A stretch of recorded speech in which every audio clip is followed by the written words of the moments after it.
E se eu te dissesse que existem 5 detalhes, 5, não 50, que você pode aplicar na próxima vez que olhar para um homem e fazer com que ele, literalmente, não consiga tirar você da cabeça? Fique até o final, porque o que vou compartilhar hoje você não vai encontrar em nenhum manual de autoajuda desses vendidos ao lado das batatas fritas no supermercado. Isso é neurociência aplicada ao desejo, é psicologia masculina destilada em anos de consultório, e é também um pouco daquela sabedoria que só se conquista vivendo de olhos bem abertos. E de presente, antes de você continuar assistindo, já vou te entregar algo que pode usar hoje mesmo. O primeiro detalhe que transforma um beijo em uma experiência que ele jamais esquece tem a ver com a pausa. Comparar exatamente no momento em que ele menos espera. Isso, minha querida, é poder puro. Sou Andrea Vermonte, psiquiatra, psicoterapeuta e escritora, e há décadas estudo as emoções humanas, a inteligência emocional e os segredos da mente. Hoje quero compartilhar com você o que aprendi em minha prática clínica, em minhas pesquisas e na convivência com milhares de pacientes e leitores. Agora sim, acomode-se, porque temos muito o que conversar. Antes de começar, preciso te pedir uma coisa.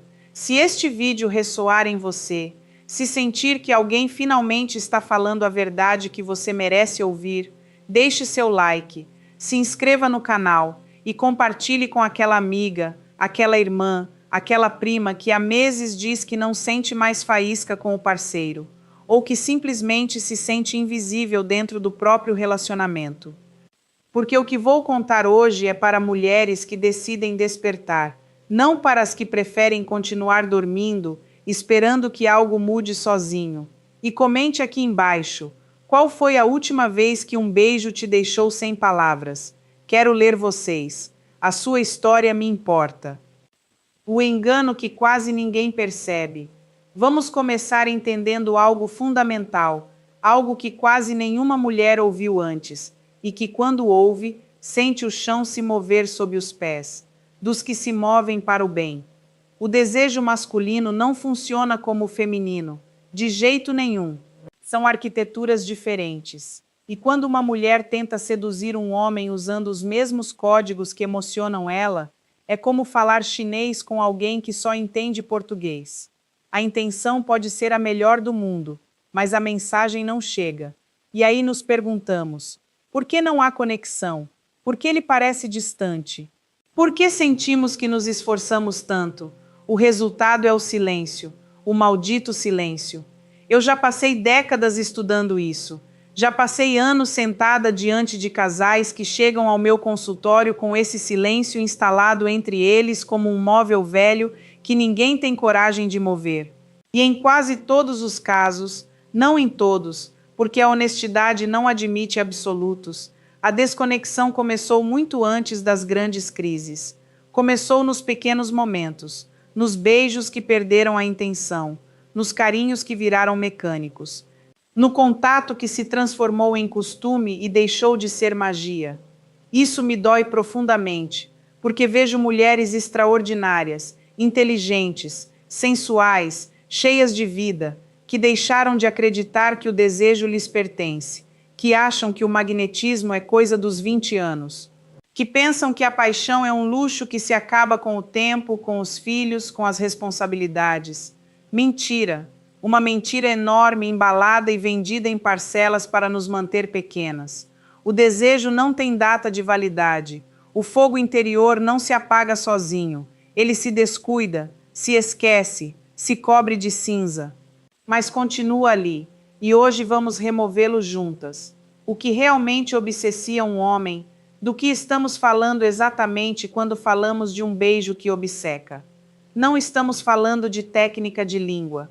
Embora disso a gente também vá falar um pouco. Estamos falando de algo muito mais poderoso: presença, intenção, aquela energia que uma mulher transmite quando sabe exatamente quem é e o que quer. É isso que obceca um homem. Não a perfeição física, não a idade, não o corpo ideal. A presença consciente de uma mulher que se conhece, isso é irresistível. Isso é magnético. e isso pode ser aprendido, desenvolvido e potencializado. Primeiro detalhe: a pausa deliberada. Pense na última vez que você recebeu um beijo, ou na última vez que você o iniciou. Como foi? Foi direto, automático, um gesto cotidiano que já faz parte da paisagem? Os beijos cotidianos são como a água da torneira, estão ali, são necessários, mas só valorizamos quando falta. O problema é que em relacionamentos longos e também nos novos, onde a ansiedade manda, os beijos perdem aquela tensão deliciosa do antes. E é exatamente no antes que acontece a mágica neurológica. Quando você se aproxima de um homem com a intenção de beijá-lo, mas para a poucos centímetros da boca dele sem ainda tocá-la, o cérebro dele entra num estado de antecipação muito bem conhecido pela neurociência. O sistema dopaminérgico se ativa com muito mais intensidade quando a recompensa está perto, mas ainda não chegou. A dopamina, esse neurotransmissor que todos associam ao prazer, na verdade não é liberada principalmente no momento da recompensa. Ela é liberada na antecipação da recompensa. Ou seja, o que mais ativa o desejo não é o beijo em si, é o segundo antes, o espaço entre você e a boca dele. Então, na próxima vez que for beijá-lo, pare, aproxime-se devagar. Deixe sua respiração roçar a dele. Mantenha os olhos entreabertos ou feche-os com a calma de quem não tem pressa porque sabe que tem todo o poder. E espere, deixe que ele cruze esse espaço. Ou, se for você a cruzar, faça isso tão devagar que aquele milissegundo se transforme em eternidade. Isso não é manipulação, é conhecimento aplicado. É entender como o desejo funciona e usar isso a seu favor, com toda a elegância que você merece. E acredite, quando você domina a pausa, um beijo nunca mais é o mesmo. Mas escute bem, porque o que vem agora é igual de importante. A pausa só funciona se vier acompanhada de presença real. Se enquanto você faz essa pausa está pensando no que vai cozinhar amanhã, ou se mandou aquele e-mail para a chefe, ele sente. O corpo não mente, o olhar não mente. E energia dispersa não seduz. O que seduz é a mulher que naquele momento está ali inteira, comprometida com aquele instante. E isso, minha querida, exige prática. Exige que você comece a habitar o seu próprio corpo de outra maneira. Há algo que repito aos meus pacientes há anos, e hoje quero dizer a você: o corpo não é um recipiente onde a gente enfia a cabeça de vez em quando. O corpo é o lar. E quando uma mulher vive no próprio corpo, quando sente os pés no chão, respira fundo, percebe a temperatura da própria pele, sua presença se torna magnética de um jeito que nenhum perfume, nenhum vestido, nenhuma dieta consegue replicar. Por isso, antes de qualquer beijo, antes de qualquer encontro íntimo, respire fundo, um respiro consciente, que desça até o ventre, não aquele que só chega aos pulmões. O que desce te ancora, te traz de volta a você mesma. E a partir dessa raiz, tudo o que você faz ganha outra qualidade, ganha peso, ganha presença. Segundo detalhe, o som. Este vai surpreender mais de uma. O som durante um beijo, algo tão pouco mencionado e tão brutalmente poderoso. O cérebro masculino processa o som de uma mulher durante a intimidade em áreas associadas tanto ao prazer quanto à memória emocional. Um som genuíno, um gemido suave, uma exalação profunda que escapa naturalmente. Uma palavra dita baixinho no momento certo, não apenas excita. Isso fica gravado. E aqui está a chave, a palavra genuíno. Não estou falando de teatro, não estou falando do que vemos no cinema ou em certos conteúdos adultos, onde o som é completamente artificial, desenhado para uma tela. Estou falando daquele som que escapa quando você realmente está presente, quando realmente está sentindo, aquele que só sai quando você se permite estar no corpo e não só na cabeça. Por que isso funciona tanto nos homens? Porque o som de prazer feminino genuíno ativa, no cérebro masculino, algo muito profundo, o senso de competência. O homem sente que ele está gerando aquele prazer, que ele tem esse efeito. E para a psicologia masculina, isso é um combustível extraordinário. Não é só vaidade. Bom, também tem um pouco de vaidade. Sejamos honestas. É que o cérebro masculino é feito para responder ao retorno, para se ajustar aos sinais. E quando o som diz isso está bom, continue, algo nele se acende num nível muito primitivo e muito poderoso. Mas aqui vem a parte que poucas mencionam.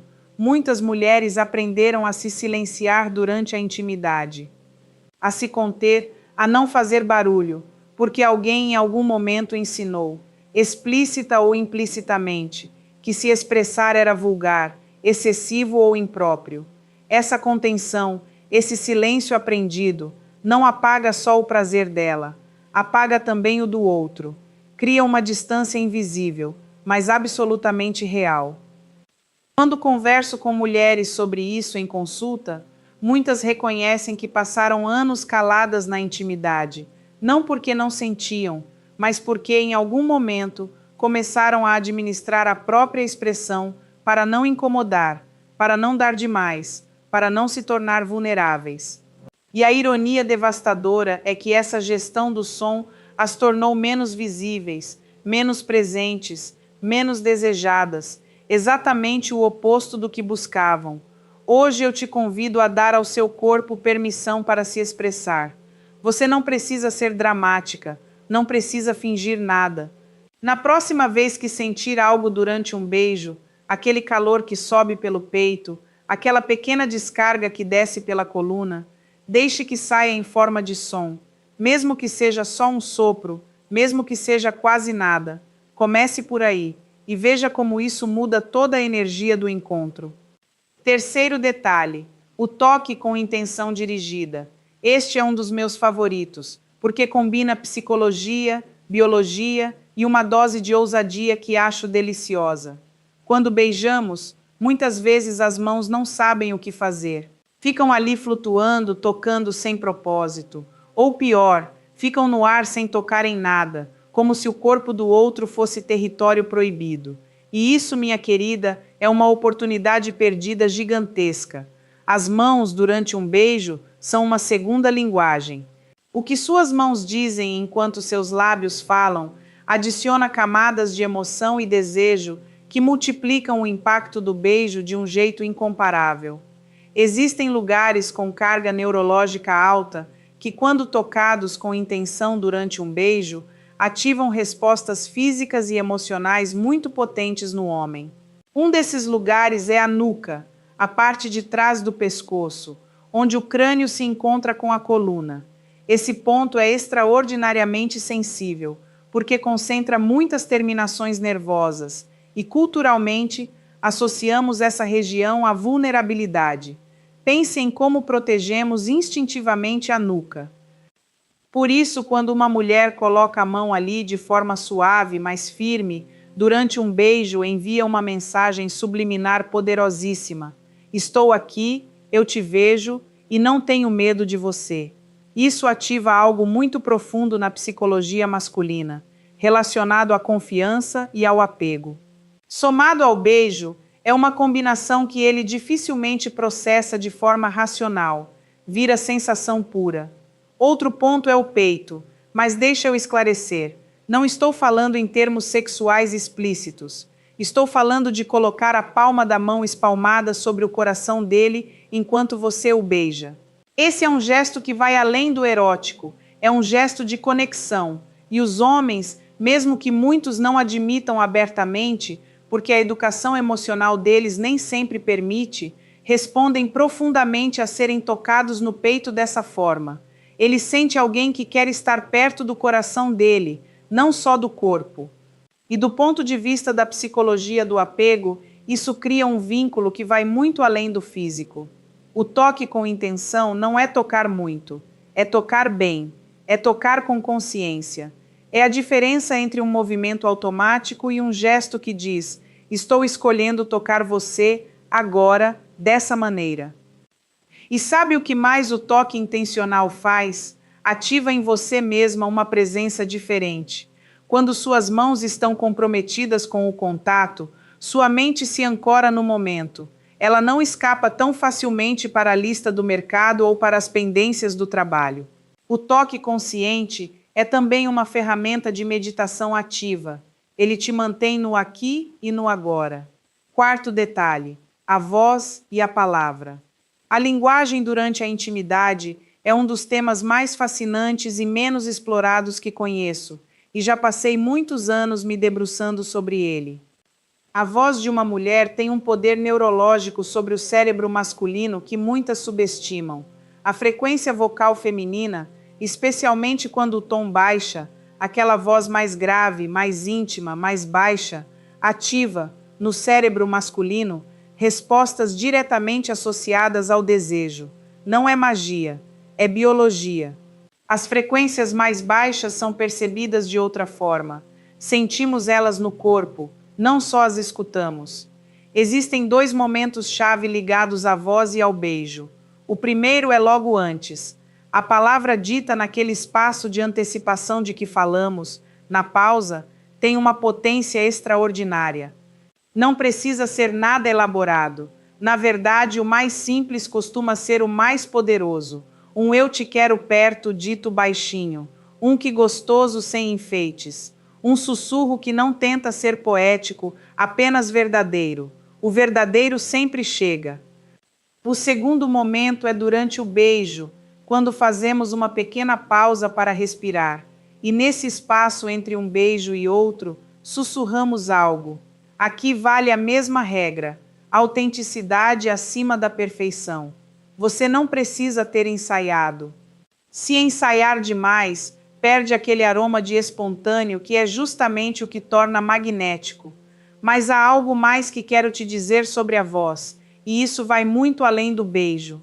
A mulher que recupera a própria voz, não só na intimidade, mas na vida, é uma mulher completamente diferente em todos os contextos. Existem mulheres que por anos baixaram o volume da própria voz para não incomodar, para não ser demais, para não ocupar muito espaço. E essa contenção se filtra em tudo, em como pedem o que querem, em como se defendem quando as tratam mal, e sim, também em como beijam. A voz é identidade, a voz é território. Quando você recupera sua voz, recupera muito mais do que um beijo.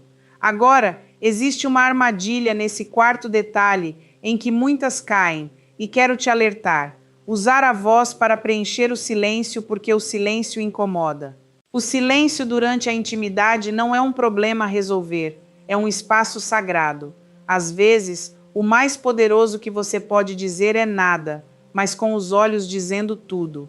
O silêncio carregado de intenção é tão poderoso quanto a palavra mais perfeita. Aprenda a diferenciar o silêncio vazio, que é desconexão, do silêncio pleno, que é presença pura.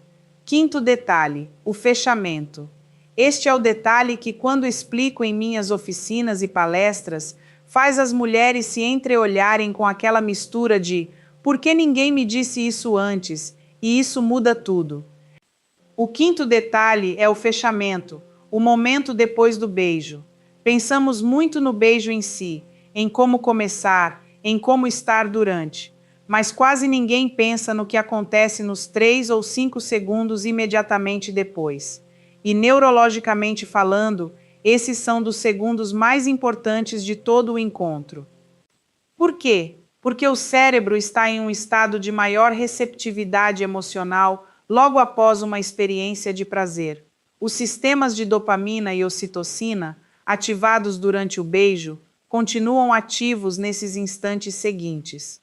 É uma janela de alta sensibilidade, e o que acontece nela fica gravado com mais intensidade do que qualquer outra parte do encontro. O que a maioria de nós faz nessa janela é se desconectar, se afastar, voltar para o que estava fazendo, pegar o celular, ou dizer algo completamente fora de tom, que quebra todo o feitiço que acabamos de construir. Já ouvi histórias em consulta que me fizeram rir com carinho. Mulheres que, depois de um beijo maravilhoso, a primeira coisa que dizem é: "Você pagou a conta de água?" O pobre homem, ainda processando, e já vem a conta de água. Eu entendo, a vida é assim. Mas o que você deve fazer nesse fechamento, minha querida, é muito simples e muito poderoso. Depois do beijo, não se afaste imediatamente. Fique a 1 centímetro do rosto dele. Deixe sua testa descansar na dele, ou que seu nariz roce a bochecha dele. Respire junto por alguns segundos. Só isso. Esse gesto de não fugir, de ficar, de não ter pressa de voltar ao mundo, diz algo que nenhuma palavra conseguiria dizer com tanta clareza. Eu quero ficar com você. E se quiser acrescentar mais uma camada, abra os olhos nesse momento e olhe para ele. Um olhar tranquilo, profundo, sem exigência. Não o olhar que pergunta o que você acha de mim, mas o olhar que diz, eu sei o que somos. Esse olhar é devastadoramente belo. É o que ele leva para casa, o que lembra no trabalho, o que faz ele te mandar uma mensagem às 3 da tarde dizendo, estou pensando em você. A ocitocina liberada nesse contato visual, nesse momento de proximidade compartilhada depois do beijo, é o que constrói o vínculo de apego. Não o beijo sozinho, mas o depois, o ficar. E aí está a diferença entre um beijo que se esquece e um beijo que obceca. O primeiro termina quando terminam os lábios. O segundo termina muito depois, ou não termina. O que sustenta tudo isso? O autoconhecimento. Agora quero falar de algo que envolve esses 5 detalhes como uma moldura que os sustenta, porque sem ela, os detalhes viram técnica vazia. E técnica vazia é exatamente o oposto do que queremos. O que sustenta tudo isso é o autoconhecimento feminino. E aqui é onde me apaixono de verdade, porque acredito, e acredito desde as entranhas, que o maior afrodisíaco que existe não é vendido em nenhuma farmácia. É o que se constrói quando uma mulher se conhece de verdade. O que significa se conhecer? Significa saber o que você gosta, não o que acha que deveria dizer que gosta, mas o que realmente no fundo do corpo e do desejo te move. Saber o que te excita e o que não, o que te faz sentir bem e o que não. Que tipo de contato você busca e qual te afasta. Saber que parte de você foi guardada numa gaveta por anos e está morrendo de vontade de sair.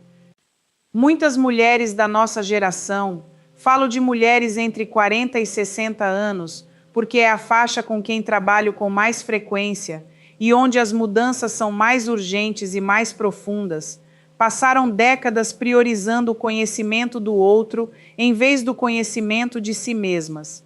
Sabem de cor o que o parceiro gosta, o que precisa, o que o acalma, o que o excita. E quando pergunto, e você, o que quer? Há uma pausa longa, às vezes incômoda, às vezes com lágrimas, porque não sabem responder, ou porque faz tanto tempo que ninguém perguntou que a resposta ficou embaçada. Isso tem consequências diretas na intimidade, porque a mulher que não sabe o que quer não pode pedir, e a mulher que não pode pedir termina gerando situações de insatisfação crônica que, aos poucos, vão apagando o desejo. Primeiro o próprio, depois o do outro. É um ciclo. E para rompê-lo, é preciso voltar ao início. É preciso voltar a se perguntar: o que eu quero? Vou propor algo bem concreto. Parte do que peço às minhas pacientes num processo de reconexão com o desejo. Durante esta semana, dedique 10 minutos por dia a ficar sozinha, sem telas, sem música, sem ninguém. Nesses 10 minutos, observe o seu corpo. Não o julgue, não o analise com os olhos do espelho. Observe de dentro. Perceba se há tensão em algum lugar. Perceba se há zonas que você nunca toca. Não porque não sejam suas, mas porque aprendeu a ignorá-las. Respire e se pergunte: do que meu corpo precisa hoje? Pode ser movimento, pode ser descanso, pode ser contato, pode ser que alguém olhe para você de verdade. Qualquer resposta é válida, mas o simples ato de se perguntar já começa a reconfigurar algo, porque a atenção que colocamos em algo o ativa. E o desejo adormecido precisa de atenção para despertar. Isso que estou dizendo não é poesia, embora soe bem. tem base no que sei sobre neuroplasticidade, a capacidade do cérebro de criar novas conexões e novos padrões de resposta. O cérebro de uma mulher de 50 anos pode gerar novas conexões neuronais associadas ao prazer e ao desejo com a mesma capacidade do de uma mulher de 25. A neuroplasticidade não discrimina por idade. O que ela precisa é de prática, de atenção repetida, como qualquer músculo. Então, quando digo que o desejo não tem data de validade, não estou te fazendo um presente de palavras bonitas para você se sentir bem por 10 minutos. Estou dizendo algo que minha experiência clínica confirma todos os dias.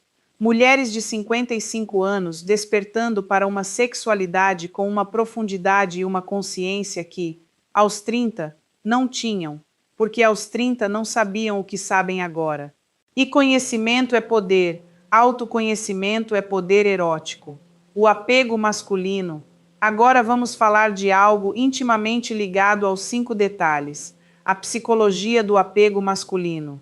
Entender por que um homem fica obcecado, não no sentido doentio da palavra, fique claro, mas no sentido de não conseguir parar de pensar em você, é entender como funciona o sistema de apego emocional dele. Os homens, ao contrário do que a cultura popular vendeu durante décadas, não são emocionalmente simples. São emocionalmente diferentes. A educação emocional deles, em quase toda a nossa região, muitas vezes os deixou com poucas ferramentas para nomear e gerenciar o que sentem. Mas isso não significa que não sintam, significa que expressam de outra forma. E uma dessas formas é através do desejo físico. Quando um homem tem uma lembrança física poderosa de você, um beijo que o deixou sem palavras, um momento de contato que foi mais que pele, um instante de conexão verdadeira, essa lembrança ativa o sistema de apego dele de forma muito direta e se traduz em quero ficar perto dela. Muitas vezes começa como lembrança, como ela me fez sentir. Isso é fundamental, porque explica algo que muitas mulheres observam, mas nem sempre entendem. Um homem pode ignorar 100 conversas emocionais e, ainda assim, não esquecer o beijo de 3 semanas atrás.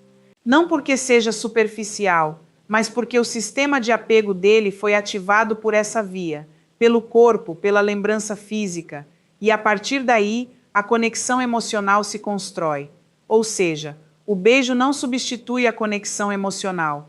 O beijo pode ser a porta de entrada para ela.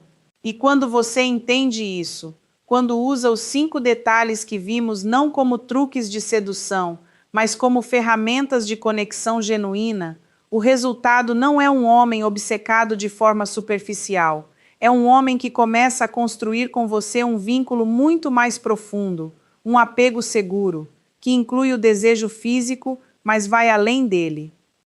Segurança interior. E aqui vem algo que eu precisava dizer desde o início, mas guardei para este momento, porque você precisava do contexto.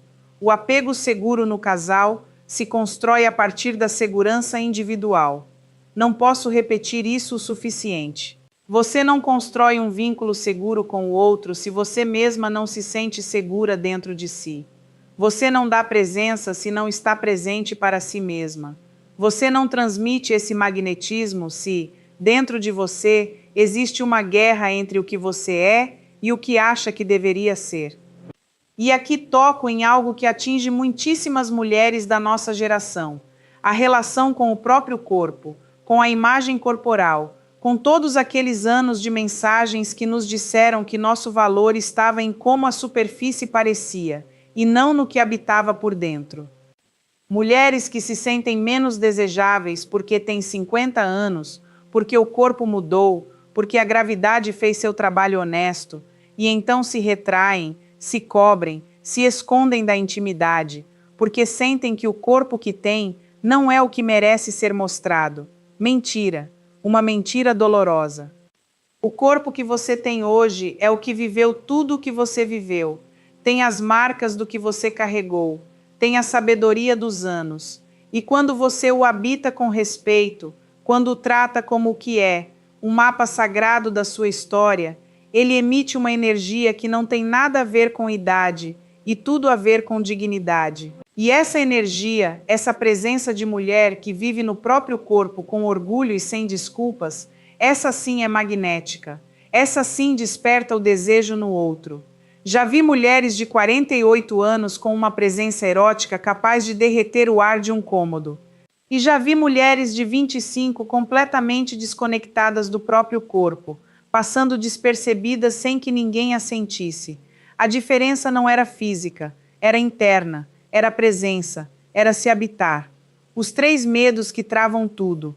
Preciso falar dos medos que nos impedem de aplicar esses detalhes mesmo quando já os conhecemos, porque saber não basta. Se saber bastasse, todas as dietas funcionariam. O medo mais comum é o medo do ridículo. Fazer ou dizer algo durante um beijo e não sair como esperava. Tentar algo novo e não dar certo. Esse medo tem uma raiz muito identificável: o perfeccionismo. A ideia de que se não vai ser perfeito, melhor não fazer. E o perfeccionismo na intimidade é uma tragédia silenciosa, porque nos faz preferir o conhecido, mesmo que chato, ao que poderia ser maravilhoso, mas exige um pouco de risco. A intimidade não é um palco onde você atua. É um espaço onde você é. E quando você tenta algo novo a partir desse lugar de ser e não de atuar, o erro deixa de existir. Se você faz a pausa e ele não reage como esperava, isso é informação, não fracasso. Se você diz algo baixinho e não soa tão perfeito quanto imaginou, isso é humanidade, não erro. O que conecta na intimidade não é a perfeição, é a autenticidade imperfeita de quem se atreve. Outro medo muito frequente é o medo de querer demais, de parecer muito disponível, muito desejosa, e isso te fazer parecer carente ou intensa. Aqui quero dizer algo com muita clareza. Existe uma diferença enorme entre o desejo que nasce do apego ansioso, eu preciso de você para me sentir bem comigo mesma, e o desejo que nasce da abundância interior. Eu quero estar perto de você porque, a partir da minha plenitude, escolho estar aqui. O primeiro assusta. O segundo magnetiza. E a distinção não está em quanto você deseja, mas em de onde você deseja. Quando uma mulher trabalha o autoconhecimento, quando constrói essa segurança emocional de que falamos, o desejo dela deixa de vir do medo de perder o outro e passa a vir do próprio fogo interior. E esse desejo, o que vem da abundância e não da carência, não assusta ninguém. Atrai, convoca, cria campo gravitacional. E o terceiro medo, talvez o mais delicado de todos, o medo de decepcionar. O medo de que, se você se mostrar mais, pedir mais, se expressar mais, o outro não esteja à altura. E isso, querida, não é medo do próprio fracasso, é medo do fracasso do outro. E é aqui que eu paro, porque preciso te dizer isto com todo o carinho e toda a franqueza que me caracteriza. Você não pode se fazer pequena para que ninguém ao seu lado se sinta pequeno. Isso não é amor. Isso é sacrifício. E o sacrifício crônico não constrói relações. Ele as corrói lentamente. Você tem o direito de ser inteira, de desejar inteiramente, de pedir o que quer com clareza e sem desculpas. E se existe alguém na sua vida que se incomoda quando você se torna mais, isso não é um problema seu. É uma informação sobre a relação que você precisa olhar de frente, reacender o que ainda respira. Quero falar agora de algo que faz meu coração de terapeuta, que já passou décadas nisso, bater mais rápido, a reconexão em relacionamentos longos. Sei que muitas de vocês assistem a este vídeo não para começar algo novo, mas para reacender algo que já existe, mas que se cobriu de rotina, de ressentimentos não resolvidos, de distância acumulada. E quero te dizer, sim, é possível. Nem sempre, nem em todos os casos, mas é possível, e mais do que vocês imaginam. O relacionamento é um organismo vivo, respira, cresce, se transforma. E há momentos, às vezes depois de anos, em que parece que ele parou de respirar, que funciona, mas não vive. Nesses momentos, muitos casais assumem que é assim mesmo, que o que foi, foi, que o que resta é o que há, e se resignam a uma coexistência tranquila, mas sem fogo. Mas o fogo não foi embora. Ele foi enterrado sob camadas de cotidiano, sob conversas que nunca aconteceram, sob necessidades que nunca foram nomeadas, sob beijos que perderam a pausa, o som, o toque, a voz, o fechamento de que falamos hoje. E quando você começa a introduzir esses elementos de forma consciente na relação, algo surpreendente acontece. O organismo volta a respirar. Nem sempre de repente, nem sempre de forma dramática. Às vezes o primeiro beijo com a pausa gera um olhar diferente. Às vezes o primeiro som genuíno faz ele parar e olhar para você como fazia muito tempo que não olhava. Às vezes é um processo de semanas, pequenas mudanças que vão acumulando outra energia. Mas acontece. E quando acontece, é um dos presentes mais bonitos que já tive o privilégio de testemunhar no meu trabalho. Dito isso, também quero ser honesta sobre os limites, porque integridade importa mais do que vender esperança vazia. Existem relações que não podem ser revividas, porque o que está matando aquela relação não é a falta de beijos apaixonados, é a falta de respeito, é a infidelidade não resolvida, é a violência emocional, é a incompatibilidade de valores fundamentais. Nesses casos, os 5 detalhes de que falamos não são a solução. E digo isso com clareza, porque você merece a verdade. Se você está numa relação que te machuca, o que você precisa não é seduzir melhor, é sair com todo o seu valor intacto. Mas se você está numa relação que simplesmente foi pagando o preço do descuido, do tempo, dessa inércia que consome a vida quando não a vigiamos, então sim, existem ferramentas aqui, existem portas que você pode abrir. E a primeira porta é sempre você mesma.